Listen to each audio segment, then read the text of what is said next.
चला मुस्कुराना दाश तेरा जिंदगी तीन बार के तारे तीन बार चला मुस्कुराना दाश तेरा। नमस्कार साथियों, गौरव ज्ञान धारा में आप सभी का स्वागत है। और आज अपन पढ़ने जा रहे हैं, अच्छा थंबनेल पहले से ही चलिए, आज अपन पढ़ने जा रहे हैं राजस्थान की जलवायु। इस एकलव्य बैच में ये कौन से नंबर की क्लास है? अपनी 10वीं क्लास है ना? क्लास नंबर इस पे नहीं आया क्या? चलिए मैं लगवा दूंगा इस पे क्लास नंबर। 10वीं क्लास है और इसके अंदर अपन पढ़ रहे हैं राजस्थान की जलवायु। ठीक है, चलिए कैसे हैं आप सभी? पढ़ाई अच्छी चल रही होगी उम्मीद है। और कल की क्लास की पीडीएफ देनी बाकी है, मैं जानता हूं आप लोगों को दे दूंगा। अभी क्लास पूरी होते ही आप लोगों को पीडीएफ सेव की थी उसकी, आप लोगों को उसकी पीडीएफ मिल जाएगी टेलीग्राम पे। ठीक है, चलिए पढ़ाई अच्छी चल रही है। कम से कम ये 8 बजे वाली लयबद्धता मिल रही होगी आपको, निरंतरता, नियमितता, जो भी कहो, तो एक पढ़ने का माहौल मिलता है कि हाँ कंटिन्यू चल रही है। चलो बढ़िया है, जब क्लास शुरू करते ही 1000 बच्चे जुड़ जाते हैं तो हमें भी अच्छा लगता है। ठीक है, आज पढ़ना टाबरो जलवायु। ऐसे क्या बदलते हो मौसम की तरह, तो मौसम भी पढ़ते हैं, ऋतु भी पढ़ते हैं, और क्या पढ़ते हैं? जलवायु पढ़ते हैं। ठीक है, चलिए एवरेज चल रही है तो भी बढ़िया है, एवरेज चल रही है, चलनी चाहिए। कहते हैं ना कि भाग नहीं सको तो चलो, चल नहीं सको तो रेंगो, लेकिन अपने लक्ष्य की तरफ बढ़ते रहो, रुकना नहीं है। ठीक है, हाँ तो बस निरंतर चलना है। चलो शुरू करते हैं अपनी इस क्लास को। आज जो है मैंने एक शॉर्ट्स वीडियो के माध्यम से आप लोगों को नोट्स कैसे बनाने हैं, किस तरीके से आपको अपनी वन लाइनर पुस्तक है उसी के अंदर और कैसे चीजें ऐड करोगे, वो चीज बताई है। और न सिर्फ आपको करने का कहा है, मैं हर सलाह वही आप लोगों को देता हूं जिस पर मैं खुद भी अमल कर रहा हूं। यानी कि मैं पहले उस कार्य को करता हूं तभी मैं कहूंगा। मैं आपको कहूंगा ना रात को 2 बजे तक पढ़ो, तो यानी कि पहले मैं खुद रात को 2 बजे तक कोई ना कोई काम कर रहा हूं, या मैं पढ़ा हूं पहले भी। ठीक है, 2-2 3-3 बजे तक पढ़े, तब सलाह देंगे। हम खुद गवर्नमेंट जॉब ले चुके हैं, तब आप लोगों को कह रहे हैं भैया आप भी ले लो, बढ़िया है। ठीक है, इसलिए आप लोग वो शॉर्ट्स वीडियो देख लेना। वैसे भी उसे 50,000 से अधिक विद्यार्थी देख चुके हैं, तो वो तरीका जो है ना नोट्स बनाने का, उसको अपनाओ और लीला लहर कर जाओ। चलो काबरो देखो, आज पढ़ना मौसम। मौसम शब्द की जो है उत्पत्ति वो मौसिम शब्द से हुई है। मौसिम किससे हुई है? मौसिम। और अरबी भाषा के अंदर का शब्द ये, अरबी भाषा का। इसका मतलब क्या होता है? इसका यदि शाब्दिक अर्थ कहें कि शाब्दिक अर्थ इसका क्या होता है? शाब्दिक अर्थ, इसका शाब्दिक अर्थ होता है हवाओं का अचानक पलटना। क्या होता है? हवाओं का अचानक पलटना। अब ये अरबी नाविक जो हुआ करते थे पहले, जो है घोड़ों का व्यापार करते थे, मसालों का करते थे, तो इधर उधर समुद्री रास्तों की जितनी ज्यादातर जो खोज की है वो अरबी नाविकों ने की है ना? तो वो क्या है, समुद्र के अंदर उन्हें जो फेस करनी पड़ती चीजें, उसके हिसाब से इन्होंने नाम दे दिया अपने मौसम। मौसम शब्द था यानी कि हवाएं अचानक पलट गई, अरे मौसम बदल गया, तो मौसम से अपन ने ले लिया मौसम। ठीक है, तो यहां पे ध्यान रखना है, शाब्दिक अर्थ इसका क्या है? हवाओं का अचानक पलटना, अरबी शब्द है ये। ठीक है ना? चलिए सर शुभंकर और जिलों की आकृति नहीं करवाई, तो दे रखी है किताब के अंदर, थोड़ा तो उसमें से पढ़ लो, बता रखी है। अब किस किस के पास में वन लाइनर नहीं है, अपनी पुस्तक नहीं है, इसके पैरेलल में चलाना है आप लोगों को कोर्स, बताया था ना। जो किताबें नहीं लेके आए वो क्लास से बाहर बाहर हाथ ऊपर करके खड़े हो जाओ जल्दी से, चलो फटाफट। तो भैया दे रखी जो चीजें हैं, अब मैं जिला सिर्फ मैं ही बताऊं कि हाँ भाई वो है, आकृति है, गिलहरीनुमा वगैरह, नॉर्मल चीजें हैं ये सारी। ठीक है ना? हाँ, तो ये चीजें आप लोगों को बच्चों वाली हरकतें नहीं करनी है पढ़ाई में, सीरियस। ठीक है, चलिए हाँ, बाहर हाथ खड़े करके बाहर खड़ा कर दूंगा। मानसून शब्द की खोज किसने की है? अरबी नाविक था एक। कौन था? अरबी नाविक। और मतलब ए चीजें पूछे गुण ध्यान है, ए मैं पूछ जाने मतलब ए चीजें ध्यान है सारी। आकृति भी ध्यान है और जिला का शुभांकर भी ध्यान है। शुभांकर तो वनस्पति वाले उसमें आएंगे, वैसे उसमें करवाऊंगा। और जिनको पता होता ना वही भाई खुचन निकाड़ी अन ध्यान है कि अरे गुरुजी हमें याद है, तेरे याद है, अगर मैंने नहीं भी तेरे तो फायदा है ना, कंपटीशन कम हुआ तेरे तो, फिर क्यों लोगारी मलन नहीं करनी कंपटीशन के माए। जितनी लोगों की ज्यादा चिंताएं करोगे उतने खुद कंपटीशन से पीछे हो जाओगे। कंपटीशन के अंदर थोड़ा सा स्वार्थ भी जरूरी है आप लोगों के लिए, है ना। वैसे क्लास को शेयर करते रहा करो, उसमें स्वार्थ नहीं दिखाना है। अरबी नाविक हिप्पोलस, नाम क्या था? अरबी नाविक हिप्पोलस। तो इसने जो है इस मानसून शब्द की खोज की। तो ये पूछेंगे आप लोगों को, मानसून यानी कि वर्षा का अचानक से होना। मानसून अपन यही समझते हैं, बारिश होना, अचानक से वर्षा हो गई, मानसून आ गया, तो ये मानसून है। ठीक है, अब देखो जलवायु से संबंधित शब्द है, इनकी थोड़ी सी आप लोगों को डेफिनेशन पता होनी चाहिए कि ये क्या है। अब अपने को जिसने नहीं समझा है उन्हें ये लगता है कि ये एक जैसे शब्द है, लेकिन ये एक जैसे नहीं होते हैं। यहां पे क्या होता है, यहां एक कॉमन सी चीज मैं लिख देता हूं, किसी निश्चित क्षेत्र, किसी निश्चित क्षेत्र के बारे में मैं बात कर रहा हूं। किसकी बात कर रहा हूं? किसी निश्चित क्षेत्र की बात कर रहा हूं। अब क्या बात है? मौसम। मौसम जो होता है वो कुछ समय, कुछ ही समय, कुछ समय की दशा होती है, कुछ समय की दशा।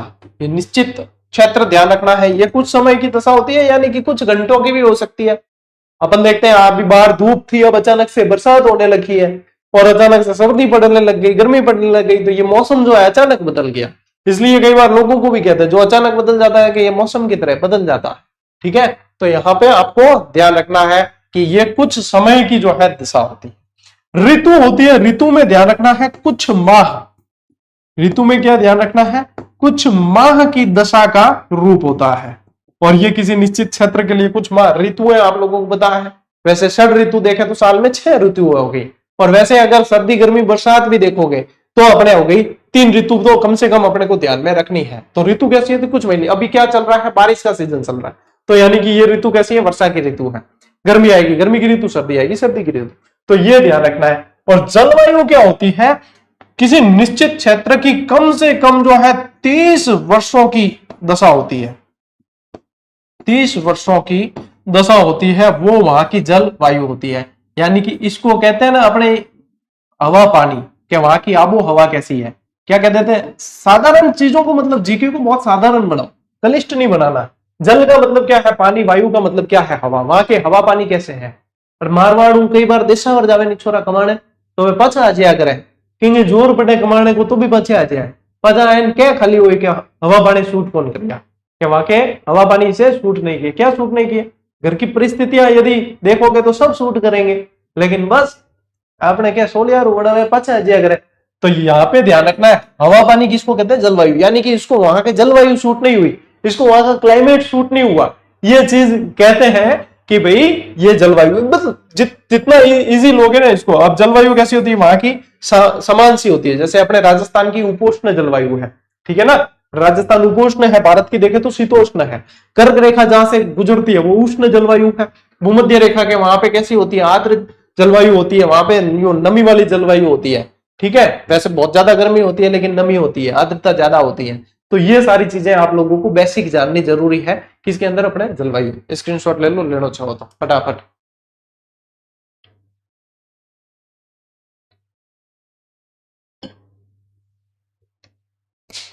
सर मेरा जेल प्रहरी में 68वें सिलेक्शन हो गया। सिलेक्शन 100%। आज मिठाई लाके खा लो बस। अरे कट ऑफ आएगी जब भी, जो होएगा देखा जाएगा। अभी तो तुम पढ़ लो ना यहाँ पे। तेरे जेल प्रहरी सिलेक्शन चक्कर में बाकी सब रहे, ये चीजें दिमाग में नहीं घुसे। तो मैंने आप लोगों से एक निवेदन किया था, यदि आप लोगों के संज्ञान में वो बात है तो मैं थोड़े से आधिकारिक शब्दों में उस बात की फिर से दोहरान करके पुष्टि कर देता हूं कि ये कॉपी और पेस्ट वाली भावनाओं को थोड़ा सा काबू में रखें कृपया। ये बाकी के विद्यार्थी भी डिस्टर्ब होते हैं और हम भी डिस्टर्ब होते हैं। हो गया सिलेक्शन, जेल पीरियड, बिल्कुल जेल पीरियड बन गए। सलाम करो सब जने, ले पढ़ो आगे बढ़ो। चलो देखो अब क्या है अपने जलवायु से संबंधित शब्दावलियां। देखो बुरा मत मानना, लेकिन एक्चुअल में बात यह है कि पढ़ाई के समय सिर्फ पढ़ाई पे फोकस किया जाए तो ज्यादा ठीक रहेगा, है ना। चलो वैसे आप सुनना जो चाहते थे वो यही है, हो जाएगा सिलेक्शन। हो गया, समझो, बिल्कुल पॉजिटिव, बी पॉजिटिव। ठीक है, राजस्थान की जलवायु। अब बेटा बताओ राजस्थान की जलवायु कैसी है? अब इसको लिखना आप लोग ऐसे, उपोष्ण लिखना और ऑब्लिक करके उष्ण लिखना। उष्ण इसलिए लिख रहा है क्योंकि उष्ण ये लिखेंगे यानी कि कर्क रेखा जहां से गुजरती है। क्या? कर्क रेखा जहां से गुजरती, कहां से गुजरती है? डूंगरपुर बांसवाड़ा। तो वहां की जो जलवायु रहेगी वो उष्ण प्रकृति की रहेगी, बाकी अपने उपोष्ण जलवायु रहती है। कैसी रहती है? उपोष्ण रहती है। अब देखो आर्द्रता क्या होती है, अपन बार बार कहते हैं आर्द्र है, यहाँ की जलवायु आर्द्र है, यहाँ की अति आर्द्र है, यानी कि हवा में मौजूद नमी होती है। वो क्या होती है? हवा में मौजूद नमी, या क्या कह सकते हैं? पानी की मात्रा, या क्या कह सकते हैं? पानी की मात्रा। कैसे पता चलता है इस चीज का? ये बारिश का टाइम है, हवा में नमी रहती है, देखना नमक खुले में रख लो वो पानी जैसा हो जाएगा, बिल्कुल गीला हो जाएगा। पापड़ सेक के थोड़ी सी देर रख दो वो नरम पड़ जाएगा। किस वजह से होता है? आर्द्रता की वजह से, हवा में मौजूद नमी की वजह से होता है। ठीक है, तो ये आप लोगों को ध्यान रखना, हवा में मौजूद नमी की वजह से ये चीजें होती है। ठीक है ना। अब क्या अपने आ रहा है ओस, इसको बोलते हैं शबनम। इसको उर्दू में क्या बोला जाता है? शबनम, यानी कि हवा में जो नमी है उसका पानी की बूंदों में बदल जाना। अब इसमें क्या है? हवा में, अब देखना अपने हवा में जो नमी मौजूद है वो दिखती नहीं है ऐसे, लेकिन सुबह सुबह अपन देखते हैं तो घास के ऊपर जो है वो उसकी बूंदें दिखती है अपने। तो हवा में मौजूद नमी का पानी की बूंदों में बदल जाना क्या कहलाएगा आप लोगों के? ओस कहलाएगा। शबनम, शबनम बोला जाता है ना, शबनम ही बोलते हैं ना उर्दू के अंदर। हाँ, होठों की शबनम। हाँ ठीक है, टाउरो पढ़ ले रहे थे, सैयारा फैन ओड़ा सारा का सारा। ठीक है, अब देखो क्या है? धुंध। अब धुंध में क्या होता है? एक तो होती है जल वाष्प। अब यहाँ पे हवा में मौजूद नमी को आप जल वाष्प भी कह सकते हो, उसमें कोई दिक्कत नहीं है आप लोग, लेकिन ये जो है नमी कह दो, जल वाष्प कह दो, बात एक ही है। अब जल वाष्प के अंदर जब धूल के कण मिल जाए, धूल के कण मिल जाए तो वो क्या कहलाएगी? वो धुंध कहलाएगी। और धुंध और कोहरे में डिफरेंस सिर्फ इतना है कि इसमें देखो जल वाष्प भी होती है, इसमें जल वाष्प प्लस धूल के कण तो है ही, धूल के कण तो है, लेकिन इनके अंदर जो है धुआं भी मिल जाए तो फिर वो जो है कोहरे में बदल जाता है। अब दिल्ली धुंध से प्रभावित नहीं है, दिल्ली कोहरे से प्रभावित है, क्योंकि वहां पे पॉल्यूशन सबसे ज्यादा है। अब धुंध अपने गांवों में भी देखने को मिलेगी। मेन डिफरेंस क्या है दोनों के अंदर, धुंध और कोहरे के अंदर? इनमें विजिबिलिटी का डिफरेंस है, यानी कि धुंध में जो है आप थोड़ा सा ज्यादा दूर तक देख पाओगे, और कोहरे के अंदर जो है बिल्कुल बहुत कम देख पाओगे। इसलिए देखना एनसीआर वाले क्षेत्र में या दिल्ली की सड़कों पे एक्सीडेंट ज्यादा होते हैं सर्दियों के अंदर, क्योंकि वहां पे कोहरा ज्यादा होता है, और कोहरा होता है वो कोहराम मचाता है, ध्यान रखना। और धुंध जो है जल्दी से छट जाती है, ये बात भी है, क्योंकि धूल के अंदर क्या है? जल वाष्प के अंदर धूल के कण, लेकिन ये धुआं बड़ा जिद्दी होता है, ये मिल गया तो फिर छटती भी लेट है, ट्रेनें लेट हो जाती है, एक्सीडेंट ज्यादा होते हैं। तो ये सब किसके कारण होते हैं? अपने कोहरे के कारण। और यहाँ पे आपको धुंध समझ लेनी है कि धुंध क्या होता है। ठीक है, अब ये तुषारपात क्या है? या इसको कहते हैं पाला पड़ना, जो फसलों के लिए बहुत घातक है। इसमें होता है कि ओस जो होती है ना, ओस की बूंदें, ओस का बर्फ में बदल जाना, बर्फ में, अब बर्फ में बदलना मतलब आपके फ्रीजर में जमा हुए आइस क्यूब जैसे उसमें बदलेगी नहीं। ठीक है, बर्फ यानी कि उसकी बूंदें छोटी छोटी होती है, तो छोटे छोटे जो तुषारपात यानी कि दिखती है ना बर्फ गिरती हुई, तो वो तुषारपात होता है, यानी कि ओस का बर्फ में बदल जाना। ये है मानसून, अपने जलवायु से संबंधित शब्दावली जो आप लोगों को ध्यान रखनी है। चाहो तो ले लो भैया स्क्रीनशॉट, फिर बढ़ते हैं आगे। देखो अब अपन पढ़ेंगे जलवायु को प्रभावित करने वाले कारक। अब यहां पे यदि मैं आप लोगों को एक बढ़िया तरीका बताता हूं आज कि जलवायु को प्रभावित करने वाले कारक जो है वो आप कैसे याद रख सकते हो, अच्छे तरीके से कैसे याद रख सकते हो। ठीक है, तो आपको एक आज नया तरीका बताते हैं और एक अच्छा फॉर्मूला बताते हैं, इसका एक सूत्र बताते हैं, जिससे आप लोग इसको और अच्छी तरीके से याद रख पाओगे। ठीक है ना, चलो देखो इसमें याद रखना आपने,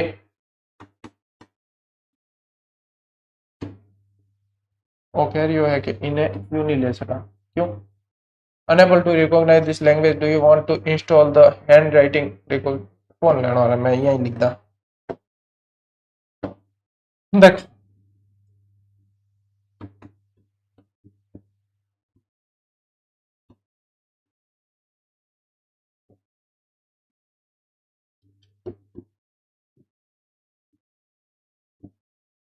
ठीक है, टाब्रो यहां याद रखियो क्या है ये, जलवायु को प्रभावित करने वाले मैं कारक बता रहा हूं आप लोगों को, ठीक है ना। यहां लिख दूं क्या,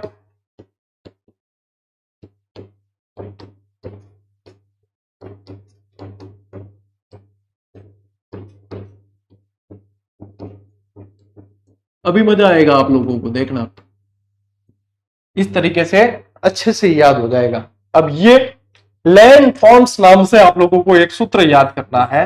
अब इसका मतलब है लैटिट्यूड, इसका क्या मतलब है, लैटिट्यूड, यानी कि आप कह सकते हो अक्षांश, ठीक है, अक्षांश प्रभावित करते हैं। इसका मतलब है, ए का मतलब है एल्टीट्यूड,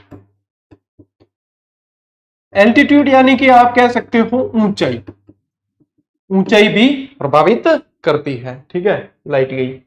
और लैटिट्यूड एल्टीट्यूड, और यहां पे है, यह ध्यान रखना है अपन को, नियर फ्रॉम ओशियन, ठीक है, क्या ध्यान रखोगे, लैटिट्यूड एल्टीट्यूड और नियर फ्रॉम अपने ओशियन, या ऐसे कह सकते हो सी भी कह सकते हो, क्या कह सकते हो, सी।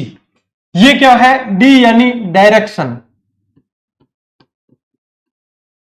डायरेक्शन ऑफ विंड, पवन की दिशा, हिंदी में थे लिख सको, ठीक है, मेरे को हिंदी ज्यादा आती नहीं, मैं इंग्लिश टू इंग्लिश ही चलता हूं, इसलिए मैं आप लोगों को अंग्रेजी में बताऊं, हंसियो मत, ठीक है, थे मतलब अब सब चीजें जानो गुरु जी के बारे में, इसलिए देखो लैटिट्यूड एल्टीट्यूड, कोई स्पेलिंग मिस्टेक हो जाए तो डजंट मैटर, ठीक है ना, यहाँ पे ध्यान रखना।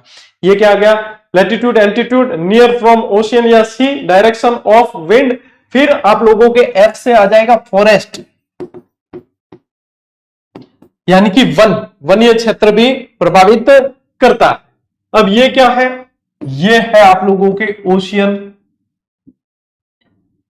और साथ में लिखना करंट्स, ओशियन करंट्स का मतलब होता है महासागरीय धाराएं, ओशियन करंट का मतलब क्या होता है, महासागरीय धाराएं आप लोगों के प्रभावित करेगी।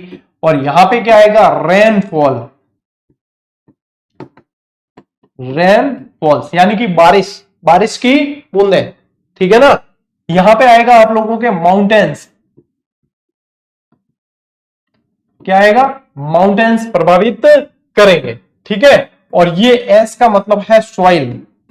अब इसमें से कोई भी ऐसा कठिन शब्द नहीं है जो आप लोग हिंदी में ट्रांसलेट नहीं कर सको, तो मैं हिंदी में इनको ट्रांसलेट करके पढ़ सकता हूं, तो आप भी पढ़ सकते हो। अब देखो बढ़िया तरीके से ये आप लोगों के हो गया भैया तैयार, बढ़िया, ये कारक जो है प्रभावित करने वाले, याद रखने का बढ़िया तरीका है, ठीक है ना, ये याद रखने का आप लोगों के बढ़िया तरीका है।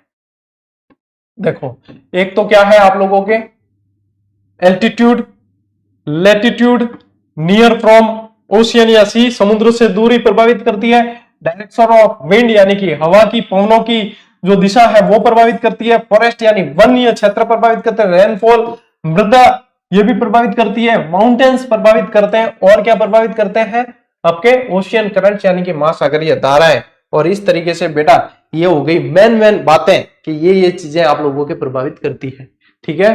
हाँ पढ़ना के आगे, ठीक है, टाबरों बातें होगी।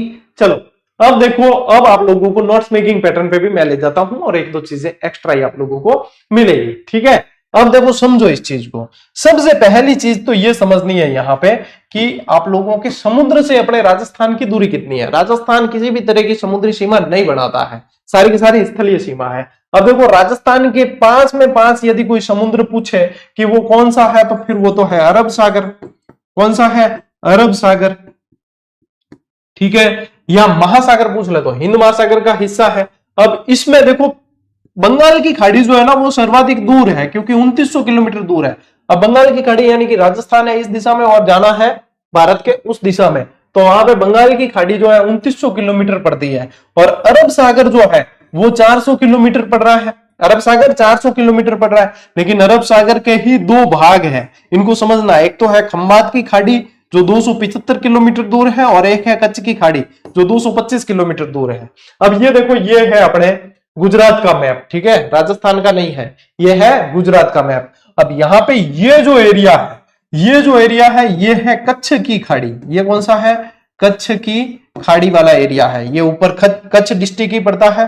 और ये जो एरिया है ये गल्फ ऑफ खंबात, यानी कि ये है आप लोगों के खंबात की खाड़ी, खंबात की खाड़ी। अब टाबरो यूं है कि देखो कच्छ की खाड़ी जो है वो 225 किलोमीटर ही दूर है और ये थोड़ा सा 50 किलोमीटर ज्यादा दूर है।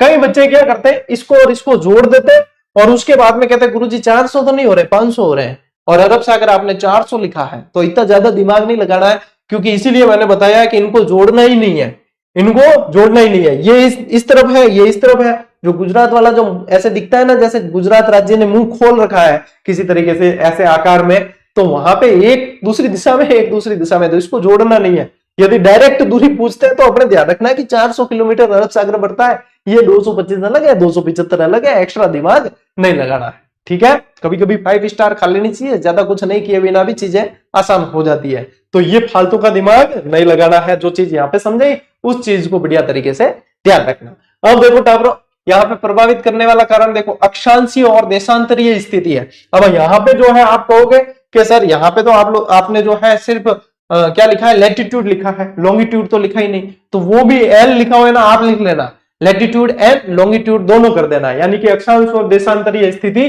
दोनों ही प्रभावित करती है। अब अक्षांशीय स्थिति प्रभावित करेगी, देखो भूमध्य रेखा पे जलवायु अलग, कर्क रेखा पे अलग, मकर पे अलग, ध्रुवों पे अलग अलग होती है ना, तो ये चीजें प्रभावित करती है। देशांतरीय स्थिति कैसे प्रभावित करेगी कि देशांतरीय स्थिति जैसे कि देशांतर रेखा पे भी यदि जाओगे ध्रुवों की तरफ, तो वहां पे जो है जलवायु अलग हो जाती है, भूमध्य रेखा पे देशांतरीय स्थिति में भी अलग होती है, तो ये भी चीजें प्रभावित करती है। अरावली पर्वत श्रेणी की दिशा जो है वो प्रभावित करेगी क्या? बिल्कुल करेगी। अब अरावली जो है अपने राजस्थान में इस दिशा में फैली हुई है, ठीक है, इस दिशा में है। अब चूंकि मानसून जब आता है तो दो तरीके से आता है, जब मैं आप लोगों को मानसून पढ़ाऊंगा ना, बहुत तबीयत से आप लोगों के याद हो जाएगा।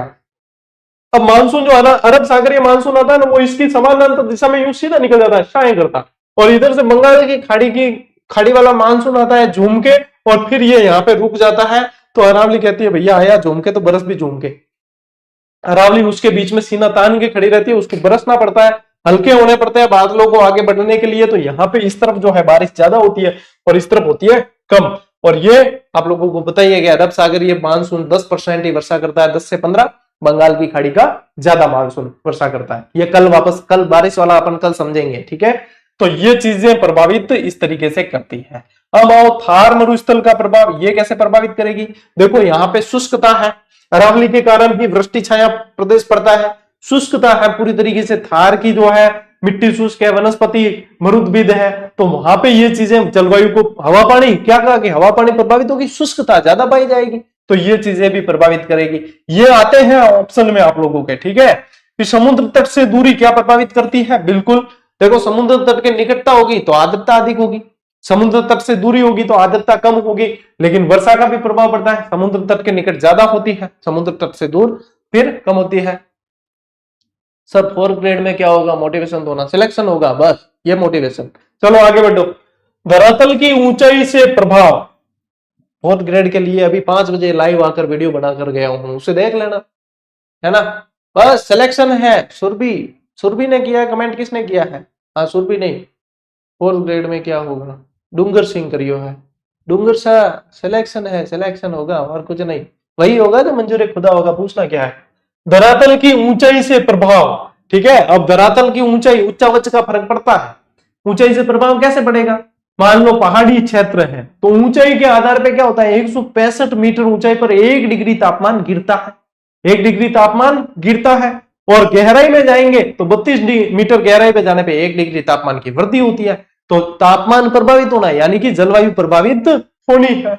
मानसून और चक्रवात, इनको तो एक्सप्लेन करने को काम नहीं, मानसून और चक्रवात तो 100% प्रभावित करेंगे। वनस्पति और मृदा प्रभावित करेगी, जहां पे वनस्पति ज्यादा है वहां वर्षा भी ज्यादा होगी, मृदा अच्छी है तो वनस्पति ज्यादा होगी, वनस्पति से फिर वर्षा और फिर वापस। धरातल का उच्चावच ये वही है ऊंचाई वाला, ठीक है। ये धरातल का उच्चावच आगे भी आएगा ना, ऊंचाई वाला प्रभाव। तो ये सारी चीजें बेटा प्रभावित करती है और सिलेक्शन में प्रभावित करती है आपकी नियमितता, आपका समर्पण, और डर लगता है, चिंता मत करो, ठीक है।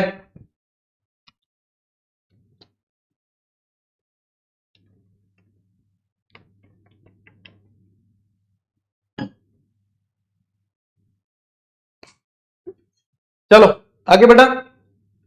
नेक्स्ट देखो राजस्थान की जलवायु की विशेषताएं। अब ये इन चीजों में डिफरेंस करना, ये क्या है, कारक है, ये क्या है, जलवायु को प्रभावित करने वाले कारक है। और अब अपने यहां की जलवायु कैसी है उसकी विशेषता है, उसकी विशेषता है। तो देखो अपने यहां की जलवायु जो है उसमें शुष्कता की प्रधानता है। क्या आप इस चीज को मानते हो? नहीं भी मानते हो तो भी मानना पड़ेगा क्योंकि ये चीज सत्य है। शुष्कता की प्रधानता है अपने पूरा राजस्थान। अब राजस्थान में आप अदर स्टेट वालों को पूछ कर देख लो तो यूं कहेंगे राजस्थान में बरसात नहीं होती, जबकि यहाँ अपन पढ़ते हैं तब अपन को पता चलता है कि राजस्थान में भी अरावली के पूर्व में वर्षा अच्छी होती है और अपने यहाँ वर्षा इस तरफ पश्चिमी क्षेत्र में कम होती है। तो शुष्कता ज्यादा है क्योंकि अपने पश्चिमी क्षेत्र के अंदर जिले बड़े हैं क्षेत्रफल की दृष्टि से और वहां पे शुष्कता अधिक पाई जाती है। ठीक है, तो ये एक तो ध्यान रखना है। फिर क्या ध्यान रखना है, सामयिक और अपर्याप्त वर्षा, ये सबसे बड़ी समस्या है क्योंकि अभी तो अपन देखते हैं कि वर्षा होती है फिर भी कई बार ऐसा होता है सूखा पड़ता है, अकाल पड़ता है। तो सामयिक वर्षा यानी कभी हो गई तो बहुत ज्यादा होगी और नहीं हुई तो फिर पूरे ही डंडे रड़ जाएंगे। फिर देखो वर्षा की असमानता, वर्षा की असमानता ये वही चीज है। असमानता क्या है, ये अपर्याप्त वर्षा है यानी कि वर्षा सभी जगह कभी होती है कभी नहीं होती। असमानता यह है कि अरावली के पूर्व में और हाडोती पठार क्षेत्र के अंदर वर्षा ज्यादा होती है, वर्षा की मात्रा अधिक है, वहां 80 से 120 सेंटीमीटर तक वर्षा पाई जाती है। और अपने पश्चिमी क्षेत्र के अंदर जो है वो 0 से 10-20 सेंटीमीटर तक मुश्किल से वर्षा पाई जाती है। तो ये हो गई असमानता वाली डेफिनेशन। आपको याद ये चीजें ही करनी है, मैं समझा रहा हूं वो आप लोगों के तरीका है कि कैसे ध्यान रखें इसका। तापमान की अतिशयताएं, तापमान की अतिशयताएं का मतलब है कि देखो अपने पश्चिमी राजस्थान को यदि देखें तो तापमान बहुत ज्यादा रहता है, गर्मियों में 40 से 45 डिग्री तक तापमान पहुंच जाता है। और अपन चूरू वगैरह यहां देखें ये गर्मी में तो बहुत ज्यादा तापमान का जाना और सर्दी में बहुत डाउन जाना। फतेहगढ़ वगैरह देखो, फतेहपुर वगैरह तो माइनस में जाता है चूरू की साइड में तापमान। तो ये अतिशयताएं है कि वार्षिक तापांतर भी बहुत पाया जाता है। क्या चीज कि वार्षिक तापांतर भी अधिक पाया जा रहा है, तो इसको बोला जाता है तापमान की अतिशयताएं। क्या बोलते हैं, तापमान की अतिशयताएं। फिर देखो भिन्न जलवायु क्षेत्र, ये तो है ही, और राजस्थान में खुद ही 5 जलवायु उप विभाग है, विभाजन कर रखा है। सामान्य तौर पर देखें तो 5 है, कोपेन भाई साहब ने 4 बताए हैं, ट्री वार्ता के अनुसार भी 4 है और थॉर्नवेट के अनुसार भी 4 है वर्गीकरण, लेकिन सामान्य वर्गीकरण 5 कहता है। तो ये अपने जलवायु की विशेषताएं हैं, ये राजस्थान के जलवायु की विशेषताएं जो आप लोगों को ध्यान रखनी है विशेष तौर पर। ठीक है, बढ़ा के आगे। ये सारे क्या है, ये डायरेक्ट पढ़ने वाली चीजें हैं। और फिर मैंने बताई तो अब जैसे आप लोगों के लिखने वाला एग्जाम होता, जैसे आरएस मेंस में पूछ लिया तो फिर उसके अंदर ये लिखना पड़ेगा जो मैं बोल रहा हूं। बाकी आप लोगों के ऑब्जेक्टिव है तो इतना ध्यान रखो। चलिए आगे बढ़ो। अब बढ़ते हैं अपन तापमान की तरफ। तापमान यानी कि आप लोगों के कितना गर्म है कितना ठंडा है ये चीज। तो तापमान, टेम्परेचर, इंग्लिश में कहते हैं टेम्परेचर, हिंदी में कहते हैं तापमान। तापमान मापने का यंत्र इसको क्या बोलते हैं, थर्मामीटर। थर्मामीटर, ये चीजें क्या है, डायरेक्ट याद करने वाली है। मेन चीज वापस समझने वाली कौन सी आएगी आप लोगों के पता, हाइग्रोमीटर कौन कह रहे हैं, आदत आ रही है हाइग्रोमीटर तो, बाष्पोसर्जन का पोटोमीटर, बरसात का रेनोमीटर, तो हाइग्रोमीटर नहीं है थर्मामीटर है। ऐसे भी देखो गलत हो गए तो फिर हो गए सिलेक्शन। क्या कह रहा था, समझने वाली जो चीज आएगी वापस वो आएगी आप लोगों के, फिर कल देखना आपने मानसून वाला जो आएगा ना चीज, वो मेन समझने वाली चीजें और प्रश्न भी वहां से ज्यादा बनते हैं। फिर देखो सर्वाधिक गर्म जिला राजस्थान में कौन सा है। अब देखो जो सबसे ज्यादा गर्म होता है वही सबसे ज्यादा ठंडा भी होता है। ठीक है, सर्वाधिक गर्म जिला कौन सा है, चूरू है। सर्वाधिक गर्म जिला कौन सा है, चूरू है। और सर्वाधिक ठंडा जिला भी चूरू है। सर्वाधिक ठंडा जिला भी आप लोगों के चूरू है, ये ध्यान रखना। देखो सर्वाधिक गर्म महीना राजस्थान में सबसे ज्यादा गर्मी कब पड़ती है, जून महीने है। क्या ना, जेठ माह की गर्मी है, जेठ की गर्मी क्या है ना, तो ज्येष्ठ माह यानी कि हिंदी में कहते हैं ज्येष्ठ महीना, तो जेठ माह की महीनी है गर्मी है यानी कि ये जून। और सर्वाधिक ठंडा महीना कौन सा है, जनवरी की ठंड। सर्वाधिक ठंडा कौन सा महीना है, जनवरी। सर्वाधिक गर्म स्थान, स्थान पूछेंगे तो अभी भी फलोदी ही रहेगा, चाहे जिला बन गया है फिर भी फलोदी गर्म जिले के अंदर नहीं जाएगा, क्योंकि स्पेशल फलोदी जो स्थान है वो जाएगा आप लोगों के गर्म स्थान के अंदर, ठीक है। और सर्वाधिक ठंडा स्थान कौन सा है, ये तो महाराज को पूछाने का ही काम नहीं है, ये सभी को याद है, माउंट आबू। माउंट आबू क्योंकि हिल स्टेशन, ठंडा क्यों है, क्योंकि मैंने आप लोगों को क्या बताया कि 165 मीटर यदि ऊंचाई पर जाओगे तो 1 डिग्री अपने 1 डिग्री सेल्सियस टेम्परेचर जो है वो डाउन होगा, 1 डिग्री डाउन होगा, ठीक है। अब आबू का पठार कितना ऊंचा है, 1200 मीटर ऊंचा है। अब 165 के हिसाब से अंदाज लगा लो, यदि गुरु शिखर देखोगे तो 1722 है, तो अंदाज लगाओगे तो कम से कम 10-11 डिग्री टेम्परेचर का फर्क आ जाएगा सामान्य धरातल से माउंट आबू के अंदर। इसलिए माउंट आबू गर्मियों में भी ठंडा रहता है। अंग्रेज आते थे ना, उनसे गर्मी सहन नहीं होती थी, तो ये अपना एक जो है कार्यालय माउंट आबू में बना के रखते थे ग्रीष्मकालीन। राजपूताना रेजिडेंसी का भी बना था 1845 में ग्रीष्मकालीन कार्यालय माउंट आबू के अंदर। राज्यपाल भवन भी बना हुआ है एक माउंट आबू के अंदर, किस लिए है, ये इसी कारण बनाए जाते थे, ठीक है ना। तो ये ध्यान रखना आपने, इसी कारण इसको क्या कहा जाता है माउंट आबू को, राजस्थान का बर्खोयांश। बर्खोयांश क्षेत्र वैसे कहां है, रूस के अंदर है। कहां है, रूस में है। ये टुंड्रा प्रदेश है, एक तरीके से बहुत ठंडा रहता है, इसलिए इसको राजस्थान का बर्खोयांश कहते हैं। अच्छा बताओ, सर्वाधिक वार्षिक तापांतर कहां पाया जाता है, सर्वाधिक वार्षिक तापांतर पूछे तो चूरू के अंदर है।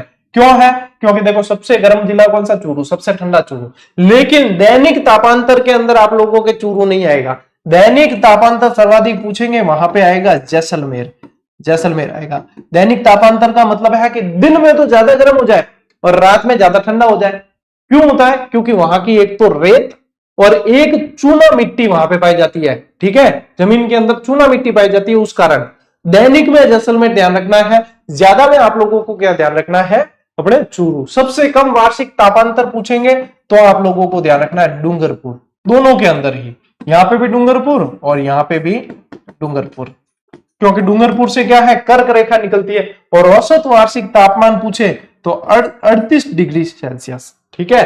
डूंगरपुर से क्या है, कर्क रेखा गुजरती है और कर्क रेखा पे तापमान कैसा होता है, उष्ण तापमान होता है। यहां पे कैसा होता है, उष्ण।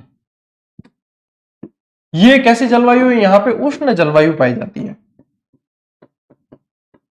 उष्ण जलवायु पाई जाती है। इसलिए ये चीज आप लोगों को इस तरीके से ध्यान में रखनी है, ठीक है डाउरो, ले लियो स्क्रीनशॉट।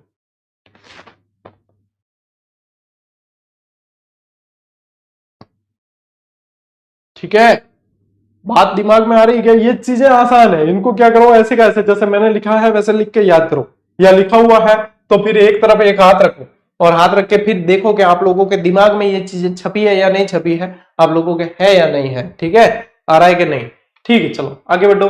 अब देखो राजस्थान में आर्द्रता, आर्द्रता यानी, इसीलिए मैंने पहले शब्दावली कराई है कि पता होना चाहिए आर्द्रता क्या है। आर्द्रता यानी हवा में मौजूद नमी। आर्द्रता मापने का जो यंत्र है वो क्या कहलाता है, हाइग्रोमीटर। वो क्या कहलाता है, हाइग्रोमीटर। ये इंपॉर्टेंट है, इनमें इनमें वाष्पोत्सर्जन का भी साथ साथ लिख लेना, वाष्पोत्सर्जन, वाष्पोत्सर्जन का कहलाता है पोटोमीटर, पोटोमीटर। वर्षा का रेनोमीटर,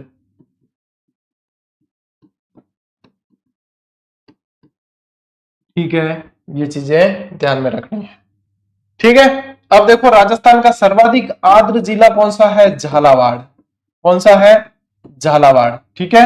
न्यूनतम आर्द्र जिला कौन सा है, राजस्थान का न्यूनतम आर्द्र जिला कौन सा है, जैसलमेर, क्योंकि जैसलमेर एक तो बड़ा भी बहुत है और आर्द्रता वहां पे कम पाई जाती है, आर्द्रता कम पाई जाती है जैसलमेर के अंदर, ठीक है ना, नमी कम है जैसलमेर के अंदर, न्यूनतम आर्द्रता।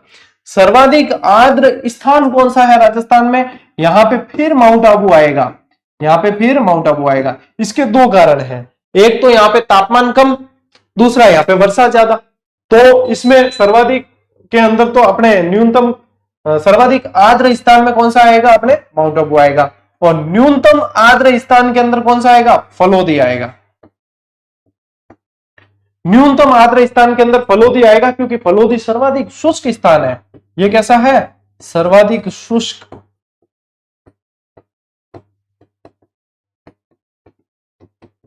सर्वाधिक शुष्क स्थान है, इसलिए आर्द्रता वाला स्थान में कम में पूछेंगे ना, तब आप लोगों के क्या आ जाएगा, फलोदी आ जाएगा। अब देखो सर्वाधिक आर्द्र महीना कौन सा है, कई जने दिमाग में ये रहता है कि जुलाई होगा, लेकिन जुलाई नहीं, अगस्त होता है।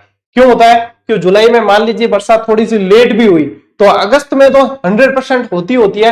अगस्त वाला जो महीना होता है वो सबसे आर्द्र महीना होता है। वो कैसा होता है, सबसे आर्द्र महीना होता है। और न्यूनतम आर्द्र महीना कौन सा है, वो अप्रैल है। आप लोगों के न्यूनतम आर्द्र महीना कौन सा होता है, अप्रैल में आर्द्रता सबसे कम होती है। इसका कारण है कि सर्दी हो जाती है खत्म, सर्दी हो जाती है खत्म।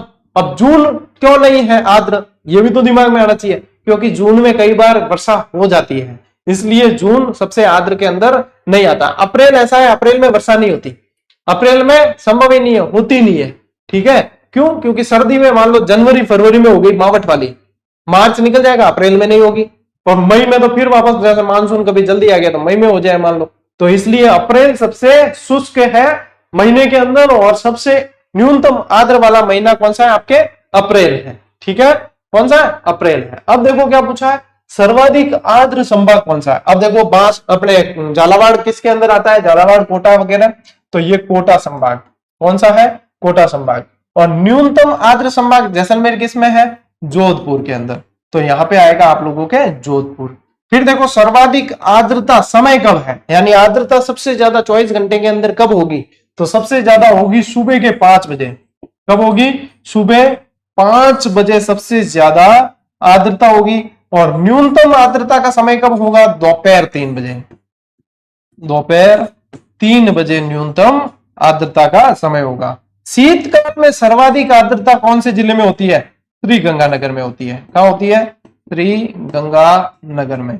अब ये क्यों होती है, क्योंकि इंदिरा गांधी नहर परियोजना के कारण सर्दियों में सबसे ज्यादा आर्द्रता और मावठ की वर्षा भी सबसे ज्यादा श्रीगंगानगर हनुमानगढ़ में ही लाभ पहुंचाती है, इसलिए और रबी की फसलें अच्छी होती है वहां।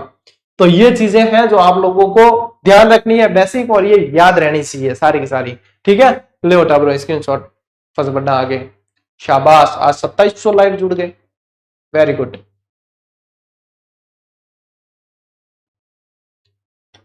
हाँ बेटा दे देंगे पीडीएफ, मैंने स्टार्ट में यही कहा था, आप लेट, मैंने आप लोगों के बिना कहे ही कह दिया था कि पीडीएफ देवा। ठीक है, थारो मास्टर एडो नहीं है कि पीडीएफ खाजिए, सेव यदि हुई है तो देंगे, और कहा है तो देंगे, और नहीं कहा तो नहीं देंगे, कहा था देंगे। ठीक है, अब अपने देखो राजस्थान की जलवायु को बांटा गया है 5 भागों में। मुख्य तौर पर यदि राजस्थान की जलवायु देखें तो देखो ये यहां से देख सकते हो। ठीक है, नंबर 1 ये आ जाएगी आप लोगों की शुष्क जलवायु। ठीक है, ये कैसी आएगी, शुष्क जलवायु प्रदेश के अंदर आ जाएगा। ये नंबर 2 जो क्षेत्र है ये आएगा अर्ध शुष्क। अब यहाँ पे जो है आप लोगों के ध्यान रखना 0 से 20 सेंटीमीटर वर्षा है यहां से, तो बस 20-20 बढ़ाते जाओ, यहाँ 20 से 40, यहाँ 40 से 60, यहाँ 60 से 80, और यहाँ पे 80 से 100 मत कर देना, यहाँ 80 से करना 120। और वर्षा किसमें, सेंटीमीटर में, सारी वर्षा किसमें, सेंटीमीटर के अंदर है। ठीक है, सब किसमें है, सेंटीमीटर। तो ये ध्यान रखना, ये नंबर 2, ये दे देते हैं अपन 3, ये 4 और ये 5, ये वाला क्षेत्र भी 5 नंबर के अंदर आएगा ये। ठीक है, तो ये ध्यान रखना है अपने कि सामान्य तौर पर सामान्य वर्गीकरण ये क्या है, अपने जलवायु का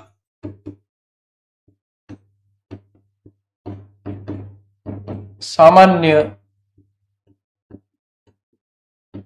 वर्गीकरण है, यानी कि इसे जो है सामान्यतया इसे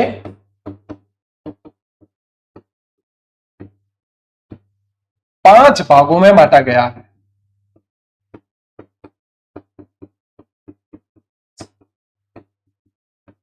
पांच भागों में बांटा गया है। ठीक है, टावरों ध्यान रखियो, क्योंकि कोपेन, ट्रिमार्था और थॉर्नमेन ये 4-4 भागों में वर्गीकृत करते हैं और बाकी सारे अपने 5 भागों के अंदर है। अब देखो इसकी डिटेल पढ़ लेते हैं। ठीक है, देखो सबसे पहले क्या है, शुष्क जलवायु क्षेत्र। औसत वर्षा 10 से 20 लिखा है, आप 0 से 20 भी कर दोगे तो भी, क्योंकि ये सम वाला जो क्षेत्र है ना, ये यहाँ पे बिल्कुल पश्चिम के अंदर जो सम वाला क्षेत्र है वहां 0 सेंटीमीटर वर्षा लगभग न के बराबर है। ठीक है, तो ये ध्यान रखना आपने। फिर देखो तापमान जो है गर्मियों में यहाँ पे 35 से 45 डिग्री तक पहुंच जाता है, अधिकतम 45 क्या ज्यादा भी अब तो जाने लग गया है। लेकिन औसतन निकालते तो यहाँ सर्दियों में 12 डिग्री से 17 डिग्री जाता है, लेकिन कई बार माइनस में भी चला जाता है। ठीक है। और वनस्पति कैसी है यहाँ? कांटेदार, इसको बोला जाता है मरुदभिद वनस्पति। क्या बोला जाता है? मरुदभिद वनस्पति। और क्षेत्र कौन से है? जैसलमेर, बाड़मेर, बीकानेर, जोधपुर का पश्चिमी भाग, फलोदी भी आ जाएगा इसके अंदर। और क्या जोड़ दोगे? फलोदी जोड़ दोगे, गंगानगर, हनुमानगढ़ का कुछ क्षेत्र, ये सब इसके अंदर आएंगे आप लोगों के। और क्या आ जाएगा? बालोतरा आएगा। बालोतरा थोड़ा सा इसमें आएगा, थोड़ा उसमें आएगा। ठीक है, इसलिए बालोतरा नहीं लिखा रहा मैं आपको। फिर देखो अर्ध शुष्क जलवायु प्रदेश, इसमें औसत वर्षा जो है 20 से 40 सेंटीमीटर। बढ़ाते जाऊं 20 से 40 सेंटीमीटर। तापमान गर्मियों में 32 से 36 और सर्दियों में 10 से 17। हालांकि इतना तापमान एग्जैक्ट याद रखने की जरूरत नहीं है, इतना आज दिन तक जो है एग्जैक्ट अभी तक तो तापमान नहीं पूछा, अब पूछ ले तो बात अलग है। लेकिन अपने जो है ध्यान रखना कि आपके 32 से 36 और ये 10 से 17 माइनस में। और वनस्पति जो है कांटेदार, यहाँ पे भी कांटेदार ही पाई जाती है, लेकिन यहाँ घास की अधिकता होती है। आप लोगों के जो दामन वगैरह जो घास है ना, वो यहाँ पे अधिक होती है इस क्षेत्र में। सेवन हालांकि आपके जैसलमेर में ज्यादा होती है, वो भी लाठी सीरीज वाले क्षेत्र में। इसके अंदर आ जाएंगे सीकर, झुंझुनू, चूरू, नागौर, हनुमानगढ़, डीडवाना, कुचामन, जोधपुर आदि ये क्षेत्र आते हैं। फिर देखो उप आर्द्र जलवायु प्रदेश, उप आर्द्र वाला कौन सा आएगा? अरावली क्षेत्र। इसको आप कह सकते हो अरावली प्रदेश। क्या है? अरावली कह सकते हो। इसमें स्टेपी जलवायु भी कह सकते हो इसको। वनस्पति यहाँ पे स्टेपी वनस्पति पाई जाती है। ठीक है।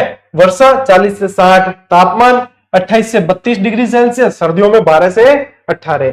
वनस्पति कैसी होती है? पतझड़ी वनस्पति, यानी कि स्टेपी वनस्पति होती है।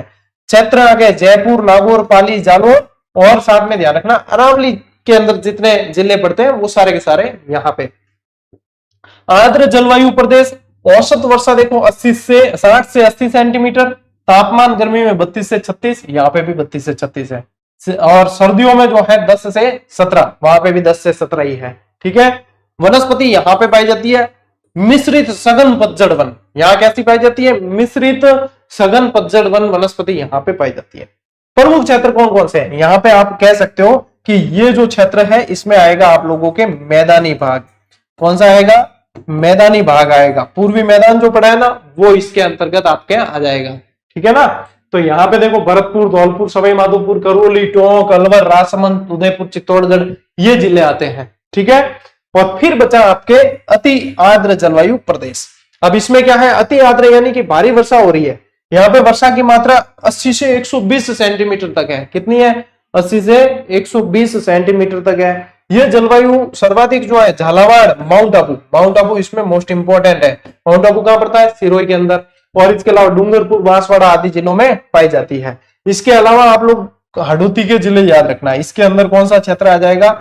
हाडोती, कोटा, बूंदी, बारा वगैरह वो भी इसके अंदर ही आएंगे।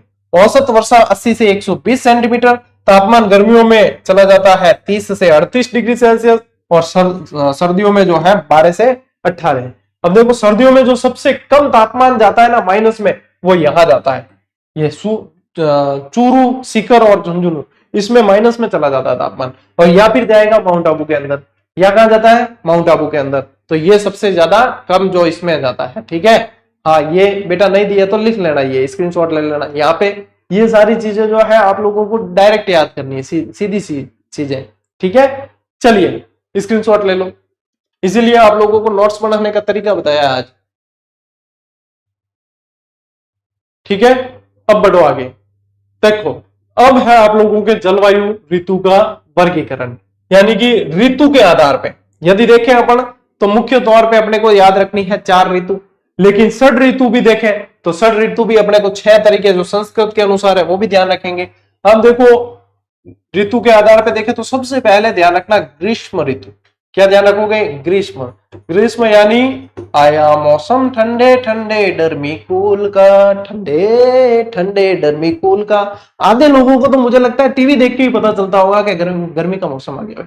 लाओ रे डरमी कूल लाओ, नवरत्न तेल लाओ, जो ठंडक दे वो लाओ। ऐसे मतलब टीवी वाले पहले देख लेना, गर्मी आने से 1 महीने पहले ये ऐड चलाने लग जाएंगे क्या? हाँ, अब तो भाई अपने लाना पड़ेगा। समय कौन सा होता है? मार्च से जून, या फिर यूं कहते हैं अपन के मध्य जून। मार्च से मध्य जून कह देते हैं। ठीक है। घटनाएं इसमें कौन कौन सी होती है? घटनाएं होती है, देखो लू चलती है 120 किलोमीटर की रफ्तार से, तेज हवाएं, आंधियां चलती है, बुबुलिया या बुगलिया या बुतेलिया, या इसको बोलते हैं बुतेड़ा हवा, ऐसे चक्रवात की तरह जो है हवा बवंडर आते हैं मिट्टी के और सब कचरा कचरा सब उड़ा कर ले जाते हैं, ठीक है ना। हाँ, तो ये फिर वर्षा ऋतु ध्यान रखनी है अपने, समय है मध्य जून कर लेना इसको भी, मध्य जून से सितंबर तक जो है ये वर्षा ऋतु का समय। घटना क्या होती है, मानसून, ठीक है, घटना क्या होती है, मानसून। और वर्षा यानी कि शरद ऋतु, शरद जो है शीत और वर्षा के बीच की स्थिति है, शरद शीत और वर्षा के बीच की स्थिति है। कई लोग इस शरद ऋतु को शीत ऋतु ही समझ लेते हैं।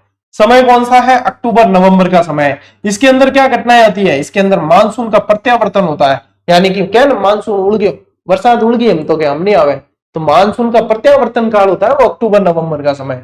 और कार्तिक मास की उष्मा, इसको बोलते हैं कार्तिक हीट, क्या बोलते हैं, कार्तिक हीट। और देशी भाषा में क्या, कातिरेरी गर्मी, देशी भाषा में क्या है, कातिरे की गर्मी, यानी कातिरो बाढ़ जावे जी टाइम गर्मी घनी लागे, ये अलग तरह की गर्मी होती है जो मतलब चुभती है एक तरीके से, ठीक है ना।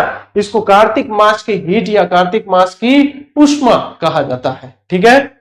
शीत ऋतु, अब शीत यानी कि सीधी सट सर्दी है, निकालो रजाइयां, ठीक है। घर वालों का सबसे पहले मम्मियों का यही काम, सर्दी आई निकालो रजाइयां फटाफट, और पापाओं का एक काम, गर्मी आई कूलर साफ करो, जालियां नहीं चेंज करो, लाओ घास चेंज करो, जाली लाओ। आजकल सब जने एसी लगाने की तरफ भागते हैं कि कूलर फेल होने लग गए, उमस होती है कि नहीं। और सर्दी आती गर्म कपड़े निकालो, पुराने पता नहीं कितने 8-10 साल के अंदर धरे हुए भी निकाल कर पहना देते छोटे छोटे बच्चों को। बड़ा जुल्म होता है राजस्थान और भारत के अंदर बच्चों के ऊपर, है कि नहीं। चलो, समय जो है हल्के हो गए, थोड़ी सी हंसी मजाक जरूरी है ताकि पढ़ाई जो है बोझ नहीं बढ़े, पढ़ाई बोझ बढ़े फिर क्या मतलब। सर्दी दिसंबर फरवरी के अंदर घटनाएं होती है मावट, मावट होती है यानी कि शीतकालीन वर्षा, क्या बोलते हैं इसे, शीतकालीन वर्षा बोलते हैं, ठीक है। और शीतलहर चलती है यानी ठंडी ठंडी हवा, ठंडो ठंडो वायरो बहे, मारवाड़ी ने ठंडो ठंडो वायरो बहे, ठीक है। और घटनाओं के अंदर एक तापणिया किया जाता है, तापणिया समझते हो, सर्दी ज्यादा पड़ती है तो अलाव, भाई सभ्य मतलब यूं है कि बिल्कुल परोसी हुई एकदम से भाषा होती है, उसमें कहते कि अलाव जलाना, क्या कहते हैं, अलाव जलाना। हम मारवाड़ी देसी मतलब लेना के तापणियों करना, सीधी की बात, ठीक है, तापणियों करी जाए। फिर देखो अपने ऋतु वर्गीकरण संस्कृत के अनुसार, संस्कृत षड ऋतु यानी कि षड ऋतु देखें, ठीक है ना। षड ऋतु क्या है, बसंत, बसंत का समय है अपने फाल्गुन चैत्र, ग्रीष्म ऋतु है आपके बैसाख ज्येष्ठ वाला, वर्षा है आषाढ़ श्रावण, भाद्रपद भी आ जाता है थोड़ा सा अंदर, लेकिन शरद ऋतु के अंदर चला जाएगा आपके भाद्रपद अश्विन, ठीक है। हेमंत के अंदर कार्तिक मार्गशीर्ष और शिशिर के अंदर पौष माघ। आजकल ये इन ऋतुओं के आधार पर भी प्रश्न पूछते हैं, तो अपने भाई नजर बार निकाली वाली चीज खराब नहीं है, ठीक है ना। देख ली एक बार तो क्या, हाँ तसल्ली हमने ऋतुएं पढ़ रखी है, ठीक है। चलो स्क्रीनशॉट लेना चाहो ले लो। ये जीजीडी फैक्ट भी दिया था आप लोगों को 276 नंबर।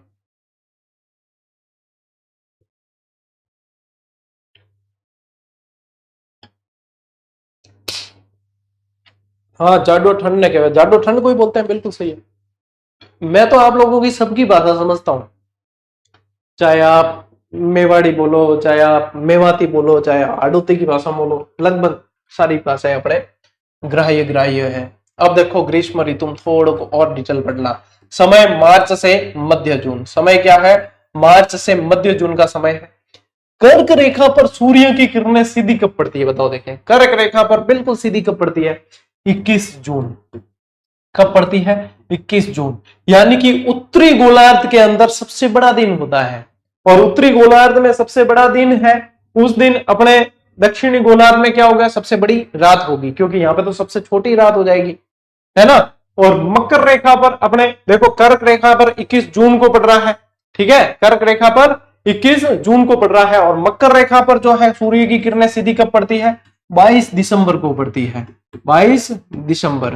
तो 22 दिसंबर में उत्तरी गोलार्ध में क्या होगा, 22 दिसंबर में दक्षिणी गोलार्ध में तो सबसे बड़ा दिन होगा, दक्षिणी गोलार्ध में सबसे बड़ा दिन होगा, और अपने उत्तरी गोलार्ध में 22 दिसंबर को क्या होगी, सबसे बड़ी रात होगी, यानी सर्दी ज्यादा पड़ेगी, सबसे बड़ी रात होगी 22 दिसंबर को अपने यहाँ पे, ठीक है। और विषुवत रेखा पर जो है सूर्य की किरणें सीधी कब पड़ती है, एक तो 21 मार्च और एक 23 सितंबर, एक 23 सितंबर। इस दिन क्या होता है, दिन रात समान, अपने दोनों ही गोलार्धों में दिन रात समान होते हैं, दिन रात समान होते हैं। अब देखो जिसे ये नहीं पता कि उत्तरी गोलार्ध क्या है, दक्षिणी गोलार्ध क्या है, तो फिर उसके लिए तो भाव ही भगवान है, ठीक है। उसके लिए तो कोई बात नहीं, धीरे धीरे सीखेगा, ऐसे कोई जरूरी थोड़ी है कि वो ऐसे ऐसे ही रह जाएगा। उत्तरी गोलार्ध दक्षिणी गोलार्ध पता होना चाहिए। दक्षिणी गोलार्ध एक पृथ्वी को दो भागों में बांट दिया, बीच में विषुवत रेखा है, यानी कि दो समान भागों में, जहां से मकर रेखा यानी कि नीचे की तरफ से मकर रेखा गुजर रही है वो है दक्षिणी गोलार्ध, ऊपर कर्क रेखा गुजर रही है वो अपने उत्तरी गोलार्ध है। वैसे मैंने ये चैप्टर सेकंड ग्रेड वालों को लास्ट वैकेंसी में पढ़ाया था, तो आप लोग वहां से देख सकते हो, ठीक है ना। हाँ, वहां से भी देखकर समझ सकते हो। फिर देखो, राजस्थान में संवहनीय पवनों से उत्पन्न छोटे छोटे चक्रवात भंवर, यही तो कहलाते हैं बगुलिया। इनके बगुलिया, देसी भाषा में क्या, भूतेड़ो, और टाबर क्या है, क्या भूत आयो। एक्चुअली टावरों ने डराने वाला सब वो ज्यादा है नहीं, मम्मी पापा बड़ा भाई बड़ी बहन यही हुआ है।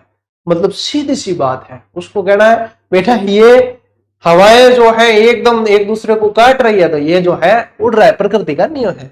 नहीं नहीं भाग बेटा, भूत आयो भूत आयो, अरे क्या भूत, उसको समझाओ भूगोल क्या चीज है, वहीं से बेसिक से सीखेगा। अपने समस्या यही तो आती है, बेसिक से तो अपने उसको समझाया कि ये तो भूत है, फिर वो उसी को जो है भूतेलियो कहते हैं।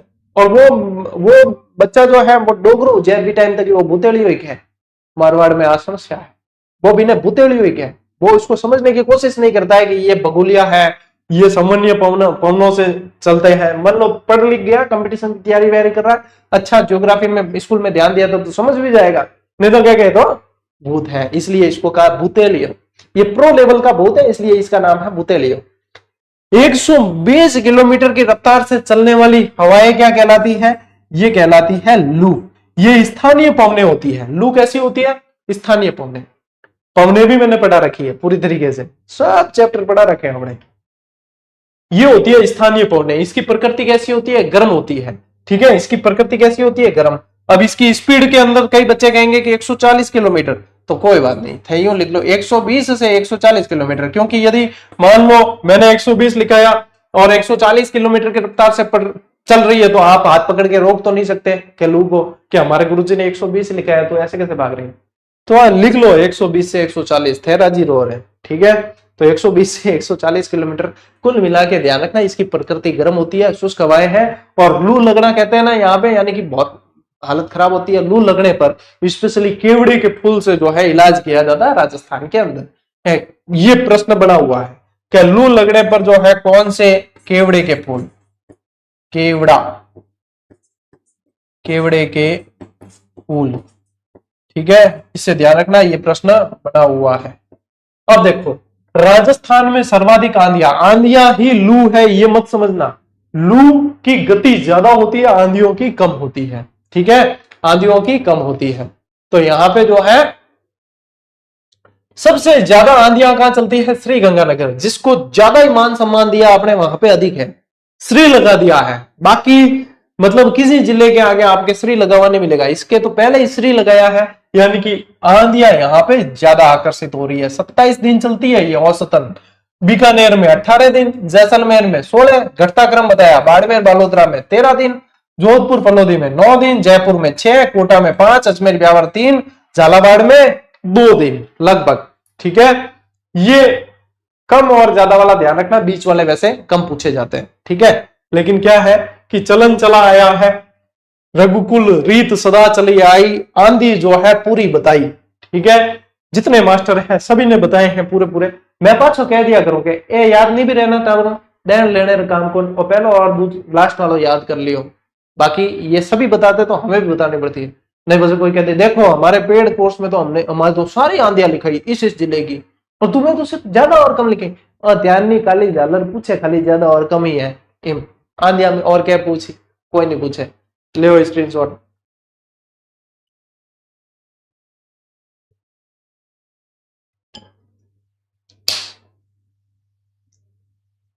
एसएसटी बुक कौन सी है, फोटो दिखा देना, जितनी फोटो है देखनी है सारी डाली हुई है अपने टेलीग्राम पे। इसलिए कहते हैं बेटा टेलीग्राम ज्वाइन करो, टेलीग्राम ज्वाइन करके अंदर जाओ, मीडिया में जाओ, सब कुछ मिलेगा, एवरीथिंग। चलो, राज्य में चलने वाली हवाएं, ठीक है। ओ यार सीली सीली बातें न करना, यहाँ पे एक दो इनका चेंज कर देते हैं अपन, ये यहाँ पे डायग्राम में गलत है, यहाँ पे करना संजेरी और यहाँ पे करना सूर्या। अब ठीक है, अब देखो पूर्वैया आगुणी, मोस्ट इंपॉर्टेंट करना इसे, इसे बोलते हैं आगुणी या इसे बोलते हैं पूर्वैया। इसमें दिशा पूछी जाती है, इसमें क्या पूछी जाती है, दिशा। एक तो पछुआ और एक पूर्वैया। अब इसमें ऐसे आता है कि पूर्वैया क्या है या कौन सी दिशा से आती है, पूर्व से पश्चिम, पश्चिम से पूर्व, तो कंफ्यूज होते हैं बच्चे, कंफ्यूज होते हैं। मैं आप लोगों को बढ़िया ट्रिक बताता हूं भैया कि याद करो सीधी पूर्वैया, पूर्व से अय्या, यानी कि क्या है, पूर्व से आई है, पूर्वैया, पूर्व से आई, पूर्वई, पूर्व से आई, ऐसे याद करना। तो पूर्व दिशा से आने वाली है, पूर्व दिशा को जाने वाली नहीं है, तो पूर्व से पश्चिम की ओर चलेगी। पूर्वई, पूर्व से आई, पूर्वैया, पूर्व से अय्या, यार ऐसे याद कर लिया, बस बात खत्म। पछुआ, क्या पछू से आ, पश्चिम दिशा से आती है, पछू यानी पश्चिम, पच्छयु भी कहते हैं, पश्चिम से अयु, तो पच्छयु, इसको बोलते हैं आथुणी, इसको बोलते हैं आगुणी, इसको बोलते हैं आथुणी और इसको आगुणी। ये पश्चिम दिशा से आती है, इस पे ध्यान देना बिल्कुल, ये बहुत दोनों ही मोस्ट इंपॉर्टेंट है। फिर आती है आप लोगों के 11 सिली सिली, तो ये सिली हवाएं हैं, ये स्पेशली पौष माह में चलने वाली पवनें होती है, इनको बोला जाता है सिली हवाएं। ये होती है तवा, ये ज्येष्ठ माह में चलती है, और बताते हैं कि तवा जो है गर्म होता है। तवा कैसा होता है, गर्म, और उसी से जो है इसका नाम पटक दिया पूरी तरीके के तवा। ज्येष्ठ माह में चलने वाली हवा, अब जेठ महीनों अपन ध्यान है कि सब गर्म है जून में, तो तवा गर्म, जेठ गर्म। झाला यानी कि क्या हो रही है, झाला यानी कि बहुत सारी जो है वर्षा हो रही है, झाला यानी बहुत सारी वर्षा, वाष्प कणों के साथ चलने वाली हवाएं, ये क्या आती है, वाष्प कणों के साथ चलती है हवाएं, यानी कि ये नमी वाली हवाएं होती है। फिर आती है आप लोगों के एक धरायु, जो उत्तर दिशा से चलने वाली हवाएं होती है, वो धरायु कहलाती है। और अर्डाव, जो भयंकर आवाज के साथ, तेज गति के साथ चलती है, डरावे को हवा, ठीक है, कि आज तो हवा इतनी जबरदस्त चल रही है कि डर लग रहा है, तो क्या ये कौन सी है, अर्डाव। अब कभी कोई बात कर लेना, को बुढ़िया भी कर देते हैं, जान क्या दी हो गया आ है नहीं, हवा अर्डाव के विजय, जब भयानक जो तेज डराती है वो अर्डाव है, ठीक है। अब दिशा के आधार पे देखो, उत्तर से चलने वाली कौन सी है, धरायु बताया, इसको धरोड़ या उत्तरार्ध भी बोला जाता है। उत्तर पश्चिम से चलने वाली हवाएं जो है वो आप लोगों के सूर्या है, ध्यान रखना। उत्तर पूर्व में जो चलती है वो संजेरी कहलाती है, ठीक है, उत्तर पूर्व में जो चलती है वो संजेरी कहलाती है। और पूर्व दिशा से जो आती है, पूर्व दिशा से, पूर्व से कर देना, पूर्व से, इसकी दिशा इस तरफ कर देना, पूर्व से जो आती है वो पूर्वई कहलाती है, पूर्वा कहलाती है या आगुणी। और पश्चिम दिशा से जो आती है वो पछुआ या अथुणी कहलाती है। दक्षिण पश्चिम दिशा में चलने वाली हवाएं आप लोगों के समुद्री या समुद्री कहलाती है। और दक्षिण में क्या है, लंका, श्रीलंका कहां है, दक्षिण में, तो दक्षिण वाली कहलाती है लंकाऊ, ठीक है। और दक्षिण पूर्व वाली कहलाती है चीन। तो कुल मिला के सारी हवाएं आ गई इसके अंदर, ठीक है। देखो 11 सिली सिली से शुरू होकर जस्ट चील चील तक सारा ही बता दिया मैंने आपको। 11 सिली सिली बातें न करना, जस्ट चील चील, जस्ट चील, सारी चीजें हैं पूरी की पूरी, ठीक है। कभी जिजड़ी पे आके तो मिल, जस्ट चील चील, जस्ट चील। ले भाई स्क्रीनशॉट।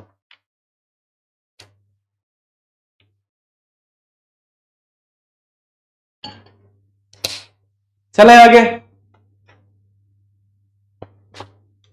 हाँ भाई देखो टावरों, इंगे हाथी इतनी चीजें पड़ी आप आज, बहुत सारी, आज तो भांति भांति का जैसे को मेला लगा है। ग्रीष्म ऋतु, अपने हवाएं देख ली, अपने जो शब्दावली पढ़ ली, अपने ऋतुएं देख ली सारी सारी, जैसे कि भांति भांति की दुकानें सजी हुई है, और उसमें से बच्चे जाकर, हामिद जाकर चिमटा लेकर आया। हामिद वाली कहानी सुनी। पुरानी चीजों से जब अपन चीजें लिंक करते हैं ना, तो अपने बहुत अच्छी लगती है, आसान लगती है क्या, हाँ सर। और इतनी चीजें अपन पढ़ते पढ़ते अभी यहाँ तक आए, आपने देखो 8 बजे क्लास शुरू हुई, 1 घंटा हो गया, और आप लोगों को एक भी जगह यहाँ बोरियत महसूस नहीं होगी।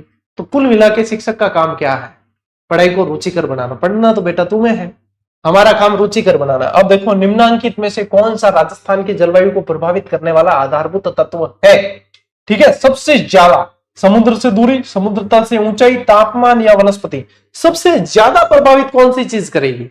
सबसे ज्यादा प्रभावित करेगी तापमान, क्योंकि बाकी सारी चीजें भी तापमान को ही इंगित करेगी, तो सबसे ज्यादा प्रभावित करेगी तापमान। नेक्स्ट देखो, कौन सा युग्म सुमेलित नहीं है? कौन सा युग्म? सर्वाधिक वर्षा वाला स्थान माउंट आबू सुमेलित है, सर्वाधिक वर्षा वाला जिला झालावाड़ सुमेलित है। अब यहाँ पे बच्चों के बड़ा कंफ्यूजन है, क्या सर सर्वाधिक वर्षा वाला जिला जो है झालावाड़ नहीं है, बांसवाड़ा है। हिंदी ग्रंथ अकादमी के अंदर 2022-23 के आंकड़े ऐसे दे रखे हैं जिसके अंदर आप लोगों के बांसवाड़ा ज्यादा बताया गया है। यदि उसके आधार पे माना जाए तो बांसवाड़ा पढ़ लेंगे, फिर अपन दोनों ध्यान में रखना। मैं ये कहूंगा कि दोनों ध्यान में रखो कि एग्जामिनर के कोई भरोसे नहीं है। मैं जब वर्षा पढ़ाऊंगा ना आप लोगों को दोनों लिखा दूंगा, उसके अंदर मैं पूरी सारणी नोट करवा दूंगा वो वर्षा के आधार पे आप लोगों को। 7300 में सेकंड ग्रेड और चतुर्थ श्रेणी दोनों की 7300 में वो सारणी मैंने ऐड करी है, ठीक है। तो न्यू अभी अपन झालावाड़ ही मानेंगे इसे। न्यूनतम वर्षा वाला जिला अपने जैसलमेर, और सर्वाधिक बीहड़ भूमि का विस्तार भरतपुर में नहीं है। तो आपके उत्तर यही है, सर्वाधिक बीहड़ भूमि का है सवाई माधोपुर और धौलपुर के अंदर। कहां है? सवाई माधोपुर और धौलपुर के अंदर। निम्नलिखित में से कौन सी समवर्षा रेखा राजस्थान को जलवायु की दृष्टि से दो भागों में बांटती है? बढ़िया प्रश्न है। कौन सी समवर्षा रेखा राजस्थान को दो भागों में बांट रही है जलवायु की दृष्टि से? ठीक है, तो वो यानी कि बीच में से कौन सी निकलेगी? तो वो निकलेगी आप लोगों के 50 सेंटीमीटर वर्षा रेखा। कौन सी निकलेगी? 50 सेंटीमीटर वर्षा रेखा। एक बार एग्जाम में 40 सेंटीमीटर ऑप्शन में दिया था और 50 सेंटीमीटर दिया ही नहीं, तो फिर निकटतम ऑप्शन कौन सा हुआ? 40 सेंटीमीटर, वो सही हुआ। नेक्स्ट देखो, प्राकृतिक वनस्पति के विवरण को प्रभावित करने वाला वितरण है, ये विवरण नहीं, वितरण को प्रभावित करने वाला सबसे सशक्त कारक निम्नलिखित में से कौन सा है? जैविक कारक, धरातलीय स्वरूप, जलवायु या मृदा? तो जब अपन पढ़ ही रहे हैं जलवायु तो फिर इधर उधर क्यों देखना। ग्रीष्म ऋतु में राज्य का औसत तापमान क्या रहता है? ग्रीष्म ऋतु के अंदर राज्य का औसत तापमान क्या रहता है बताओ? 40 से 45 डिग्री, 35 से 40 या 30 से 32 या इनमें से कोई नहीं। अब इसमें कौन सा आपने सही बैठेगा सटीक? इसमें उत्तर बताओ। औसत तापमान ग्रीष्म ऋतु में पूछा है।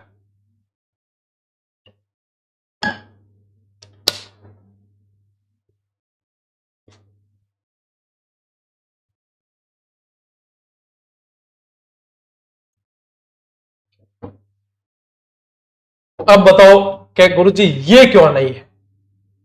गुरुजी ये क्यों नहीं है बताओ, देखें हमें हमें बताओ ये क्यों नहीं हुआ और 40 से 45 डिग्री ही क्यों हो रहा है? ठीक है, क्या 35 से 40 क्यों नहीं हो रहा? क्योंकि अब वर्तमान स्थिति में तापमान सभी जगह लगभग बढ़ रहा है। हालांकि अपन ने औसत तापमान पढ़ा है, औसत तापमान अपन ने क्या पढ़ा है? अपन ने पढ़ा है 38 डिग्री। क्या पढ़ा है? 38 डिग्री पढ़ा है, लेकिन ये प्रश्न बना हुआ है और उसके अंदर माना है 40 से 45 डिग्री। क्या माना है? 40 से 45 डिग्री माना है। तो इस चीज को ध्यान रखना, और सभी जगह वर्तमान में ये ध्यान रखना, ये भी चीज इसलिए ये प्रश्न शामिल किया है। वर्तमान में सभी जगह, अब ये 38 भी इसलिए बताया क्योंकि यही आंकड़ा आधिकारिक उपलब्ध है। औसत तापमान में लगभग 2 डिग्री सेल्सियस की बढ़ोतरी हुई है। अब बताओ क्यों हुई है? ये आप सभी जानते हो, ग्लोबल वार्मिंग के कारण। ये क्या हुई है? ग्लोबल वार्मिंग के कारण। तो यहां पे लिख लेते हैं अपन, ग्रीष्म ऋतु में राज्य का औसत तापमान वर्तमान स्थिति को देखते हुए तो क्या रहता है अपने? 40 से 45। ठीक है। जलवायु के आधार पर राज्य में मुख्यतः 3 ऋतुएं पाई जाती है। वो इसमें से ग्रीष्म ऋतु की अवधि कौन सी है? तो मार्च से मध्य जून आप लोगों के ग्रीष्म ऋतु की अवधि है, मार्च से मध्य जून है। ठीक है। राजस्थान में बहुधा सूखा एवं अकाल पड़ने का आधारभूत कारण क्या है? अरावली का दक्षिण पश्चिम से उत्तर पूर्व की ओर प्रसार, अनियमित, अपर्याप्त और अनिश्चित वर्षा, मिट्टी एवं वनों का अवक्रमण, विवेकहीन एवं अवैज्ञानिक ढंग से पानी का उपयोग। क्या है बताओ? सबसे ज्यादा वर्षा। अकाल किस कारण पड़ेगा? वर्षा नहीं होगी तो पड़ेगा। तो सबसे ज्यादा प्रभावित करती है अनियमित, अपर्याप्त एवं अनिश्चित वर्षा। और इसी के साथ में अपनी आज की जो है क्लास पूरी हुई। तो अब आप लोग थैंक यू बोल सकते हो, ठीक है? मैं तो कह लेला थैंक यू, अरे किंग कौन, मजाक करो, ठीक है? चलिए, तो बढ़िया अच्छी तरीके से पढ़ाई चल रही है। अपने सभी साथियों तक जो है क्लासेस और अन्य वीडियो सारे के सारे साझा हो जाने चाहिए, है ना? और बढ़िया तरीके से मेहनत करो, बढ़िया तरीके से आगे बढ़ो। हाँ, रोज ऐसे नियमित रहा करो। आज 3000 बच्चे लाइव जुड़े हुए रहे, बहुत अच्छा लगता है। और 3000 से 5000 तक पहुंचो, तब मजा आए। और भी देख लो, आप लोगों के लिए कोई कमी नहीं रख रहे क्लास के अंदर, ठीक है? चलिए साथियों, आज की क्लास में इतना ही। और अब पीडीएफ जरूर सेव कर देते हैं, नहीं तो कुछ छोरा हांकरी। हाँ, अब कह सकता हूं मैं बिल्कुल कि आज की क्लास में साथियों इतना ही। अब मिलते हैं अगले वीडियो में, अगले सेशन में। तब तक के लिए राम राम, जय हिंद।